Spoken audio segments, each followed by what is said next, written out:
আজকের গল্প সন্দেহ। কলমে দেবিকা মিত্র। দেবযানী, মোহন আর তাদের একমাত্র ছেলে দেবোত্তম বেশ সুখেই আছে। এই সুন্দর সংসারে অভাব অনটন বলে কিছুই নেই। হাসি গল্পে আনন্দে বেশ ভালোই কাটছে।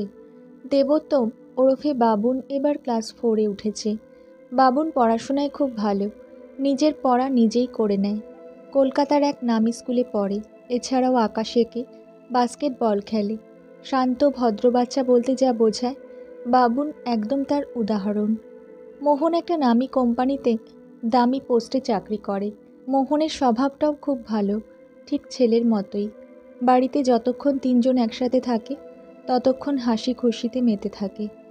দেবযানীর বাপের বাড়ি কল্যাণীতে, বছরে 2-4 বার ওরা যায়। আসলে ওর বাবা মা কেউই নেই, একমাত্র বিবাহিত দাদা তার পরিবার নিয়ে ওখানে থাকে। ওরা গেলে খুবই যত্ন করে। প্রতি বছরই ভাইফোঁটাতে দেবযানীরা যায়। এছাড়াও বাবুনের পরীক্ষার পর ওরা কল্যাণীতে যায়। দেবযানী শ্বশুরবাড়ি আবার কোলাঘাটে। সেখানে শ্বশুর শাশুড়ি ছাড়াও মোহনের একমাত্র ভাই সোহম আর তার বউ ছন্দাশ্রী ও তাদের 5 বছরের মেয়ে দেবাক্ষী ওরফে বাবি থাকে। দেবযানী শুনেছিল ওদের একটা বোন ছিল, তবে সে নাকি ওদের বিয়ের অনেক আগেই মারা গেছে। বোনের কথা কেউই সেভাবে বলে না। বাড়িতে তেমন কোনো ছবিও ওর চোখে পড়েনি। শাশুড়িমা একটু রাগী আর খিটখিটে ধরনের। সবেতেই দুই বউয়ের খুঁত ধরে বকাবকি করেন। শ্বশুরমশাই খুব রাশভারী ধরনের, আর শ্বশুর শাশুড়িমা দুজনেই একটু গোঁড়া প্রকৃতির।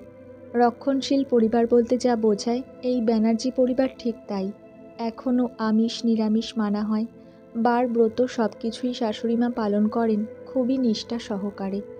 দেবযানী মনে মনে বলে, ভাগ্যিস ওকে ওখানে থাকতে হয় না, তাই এসব নিয়ম নীতি মেনে চলতে হয় না। ছন্দাশ্রীর সাথে দেবযানীর দেখা হলেই ছন্দাশ্রী শাশুড়ির গোঁড়ামির কথা বলে দুঃখ করে।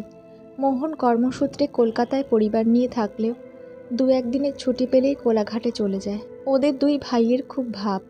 দাদা গেলে ভাই খুব খুশি হয়। সোহম ওখানকার এক হাই স্কুলের অঙ্কের টিচার। ওরাও ছুটি ছাটায় কলকাতায় দাদার বাড়িতে চলে আসে। তখন বাড়িতে আনন্দের বন্যা বয়ে যায়। তবে দেবযানীর শ্বশুর বা শাশুড়িমা কখনোই কলকাতায় আসতে চান না, আর কোনোদিনই ছেলের বাড়ি আসেননি।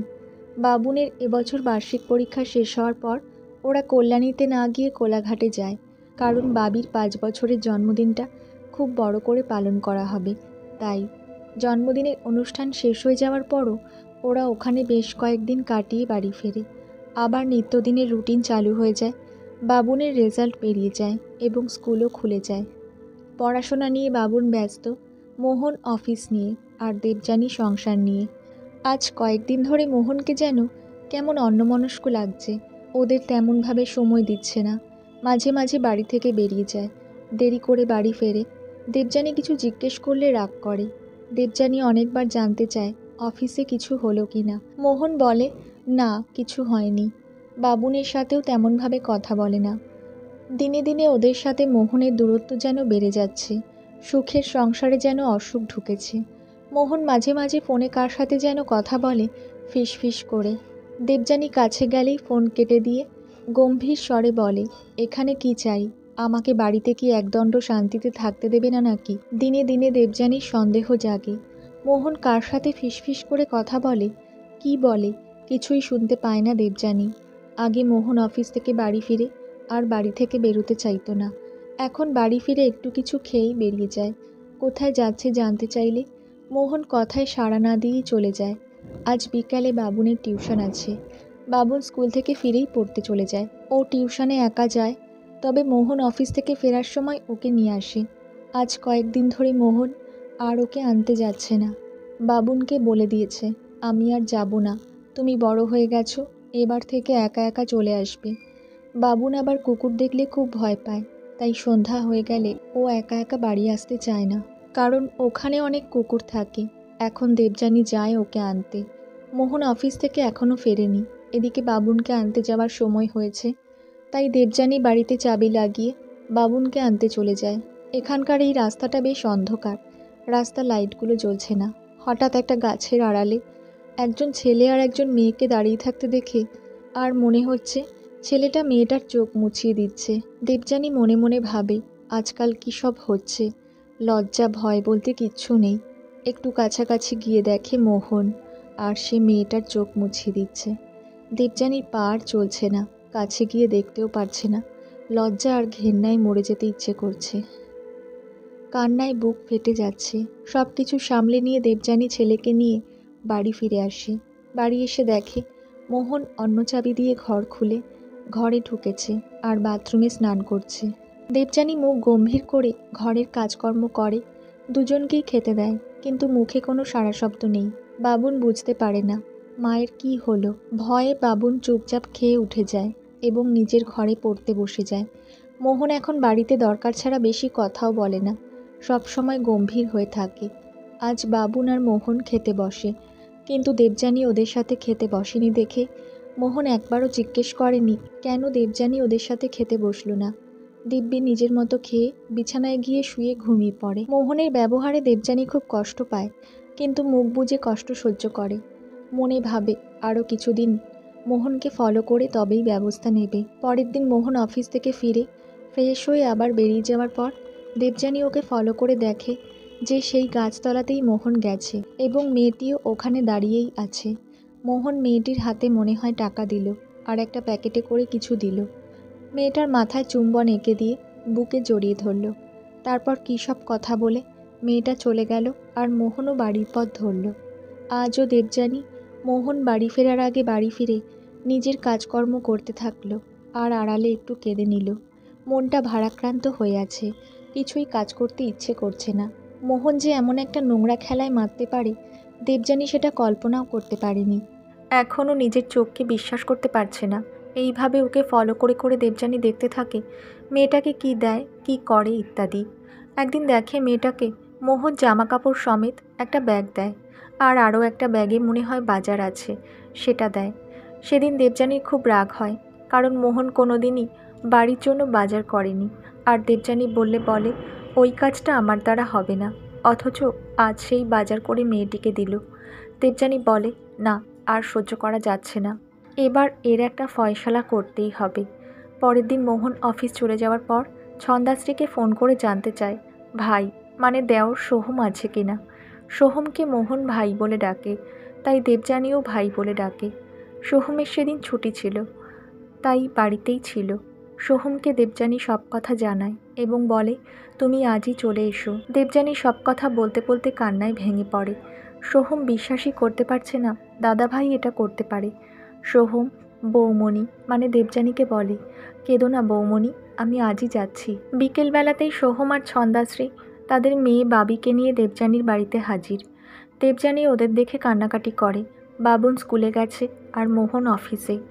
দেবযানী ওদের বলে দেয় কোন সময় মোহন বের হয় আর কোথায় গিয়ে মেয়েটার সাথে দেখা করে। বিকেলবেলায় বাবুন স্কুল থেকে ফিরে এসে কাকাই কাম্মা আর বনুকে দেখে খুব খুশি। বনুর সাথে খেলা আর গল্পে মেতে ওঠে বাবুন।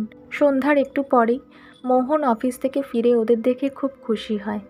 রোজকার মতো ফ্রেশ হয়ে ওদের সাথেই চা জলখাবার খেয়েই জামা প্যান্ট বদলেই বলে তোরা গল্প কর, আমি একটু আসছি, এক্ষুনি চলে আসবো।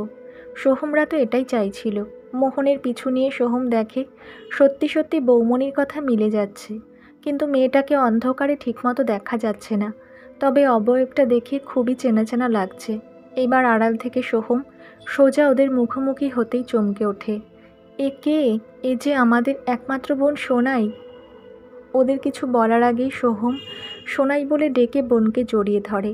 হঠাৎ করে সোহমকে দেখে সোনাই ভ্যাবাচাকা খেয়ে যায়। পরে সোনাই ছোটদা ভাইকে দেখে কান্নায় ভেঙে পড়ে। এরপর মোহন ওদের দুজন মানে সোহম আর সোনাইকে নিয়ে বাড়ি ঢোকে। ওদের সাথে মেয়েটাকে দেখে দেবযানী রেগে যায়। সোহম বলে বৌমণি, আমরা মস্ত ভুল করে ফেলেছি দাদাভাইকে সন্দেহ করে। আমার প্রথমে মনে হয়েছিল দাদাভাই এমন কাজ করতে পারে না, কিন্তু তোমার কথাকেও অবিশ্বাস করতে পারছিলাম না। বৌমণি, এ হলো আমাদের একমাত্র বোন সোনাই। ছন্দাশ্রী বলে মা যে বলেছিলেন তোমাদের বোন, তাহলে উনি তোমাদের কেমন বোন? মোহন বলে ঘরে চলো, সব বলবো। এরপর জানা যায় সোনাই খুব ছোট বয়সে একটা অন্য জাতের ছেলের সাথে ভাব করেছিল। এ কথা ওদের বাবা জানতে পেরে মেয়েকে মারধর করে ঘরে বন্দি করে রাখে, কিন্তু একদিন সুযোগ বুঝে সোনাই পালায়।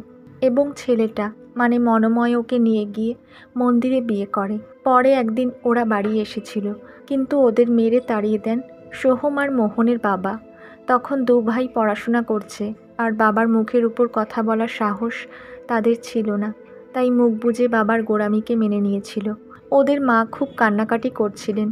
মাকে বাবা ধমক দিয়ে বলেন, আজ থেকে জানবে আমাদের মেয়ে মৃত, ওর কথা এ বাড়ি থেকে উচ্চারণ করবে না। তখন বাবার খুব দাপট ছিল, ওরা বরাবরই বাবাকে খুব ভয় পেত। দেবযানী বলে, তাই মায়ের কাছে বোনের কথা জানতে চাইতেই মা উত্তর দেওয়ার আগেই বাবা বেশ গম্ভীরভাবে বলেছিলেন মারা গেছে। মা কাঁদছে দেখে এই ব্যাপারে আর জানতে চাইনি। ওনার কথাতে কোনো সন্দেহ হয়নি বলেই আর কোনো দিনই বোনের কথা জানতে চাইনি। মোহন বলে, আমি একদিন অফিস থেকে ফেরার সময় সোনাইকে দেখি। আমি সেদিন ওষুধের দোকান থেকে মাথা ধরার ওষুধ কিনছিলাম। ও দেখি দোকানে এসেছে ওষুধ কিনতে। আমি ওকে প্রথম দেখেই বোন বলে ডেকে উঠি। ও পিছন ফিরে আমাকে দেখতে পেয়ে আনন্দে কেঁদে ফেলে। পরে জানতে পারি ওরা পাশের পাড়ায় থাকে। আসলে আমরা এখানে তো বেশি দিন আসিনি, তাই ঠিকঠাক মতো কিছুই চিনি না, আর ওকে তাই আগে দেখতে পাইনি। ও আমাকে ওর বাড়ি নিয়ে যায়, তাই সেদিন বাড়ি আসতে দেরি হয়। ওরা ওখানে সুন্দর একটা বাড়ি করেছে। ওদের একটা 12 বছরের ছেলেও আছে। আসলে মনোময় কয়েকদিন ধরে জ্বরে ভুগছিল, তাই আমি ওষুধ আর ফলমূল কিনে দিতাম। ওদের বাড়ি গিয়ে দিয়ে আসতে পারতাম, কিন্তু বাড়ি আসতে দেরি হয়ে যাওয়ার ভয়ে সোনাইকে বলতাম, তুই ওই গাছতলায় থাকিস, আমি গিয়ে তোর সাথে দেখা করে নেব, মানে মনোময়ের খবর নেব বা কিছু সাহায্য, মানে ডাক্তারের কাছে যেতে হলে যাব। সোনাইকে আমি জোর করেই ফলমূল কিনে দিয়েছিলাম। আর একদিন আমার ভাগনা জন্মদিনে পড়বে বলে একটা জামা প্যান্ট কিনে দিয়েছিলাম। ও কিছুতেই নিতে চাইতো না, জোর করেই দিতাম। আমার এমন হয়ে গেছে যে সোনাইকে একদিন না দেখলে মন খারাপ লাগে, তাই ওকে বলতাম, তুই চলে আসিস গাছতলায়। মনোময় খুব বড় কোম্পানিতে চাকরি করে, ওরা বেশ সুখেই আছে। আমি ওদের কথা দিয়েছি ওদেরকে নিয়ে বাবা মায়ের কাছে যাব। দেবযানী বলে, তা এমন লুকিয়ে দেখা করার কি দরকার ছিল? মোহন বলে, তুমি তো জানতে বোন মারা গেছে, হঠাৎ করে ওকে আনলে তুমি কি মনে করবে, তাই আর কি। সোনাই ফিরে যাবার পর দেবযানী কান্নায় ভেঙে পড়ে। মোহনকে বলে, আমি অন্যায় করেছি, আমাকে ক্ষমা করে দিও। সত্যি তো, তোমার মতো মানুষকে সন্দেহ করাই উচিত হয়নি। মোহন দেবযানীকে কাছে টেনে নেয়। এরপর এক রবিবার সবাই মিলে কোলাঘাটের বাড়িতে যায়। বাবার এখন বয়স হয়েছে, দাপট কিছুটা হলেও কমেছে। যতই মুখে বলুন না কেন মেয়ে মারা গেছে, সেটা নিশ্চয়ই অন্তরের কথা ছিল না, তাই মাঝে মধ্যে ওনার চোখ ফোলা দেখা যেত, মানে আড়ালে কাঁদতেন। মা তো মেয়েকে দেখে জড়িয়ে ধরে হাউ হাউ করে কেঁদে ওঠেন। এতদিন পর নাতিকে দেখে কাছে টেনে নিয়ে আদর করেন সোহমের বাবা। সোহমের মা জামাই মনোময়কে কাছে ডেকে আশীর্বাদ করেন। বাবা মা দুজনেই ওদের মেনে নেন। এতদিন বাদে বাবা মায়ের মধ্যে অন্য রূপ দেখতে পেয়ে ছেলে বউরা খুব খুশি। 3 ভাই বোন আর জামাই, 2 বউ মিলে গল্পে আনন্দে মেতে ওঠে।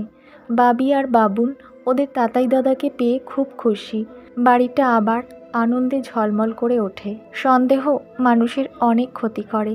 একটা সুন্দর সংসার ভেঙে যেতে পারে, একটা সুন্দর সম্পর্ক নষ্ট হয়ে যেতে পারে। সব সন্দেহ ভালো না হতেও পারে। সন্দেহ দূর করতে হলে সরাসরি কথা বলে নেওয়াই ভালো, সন্দেহ পুষে রাখতে নেই।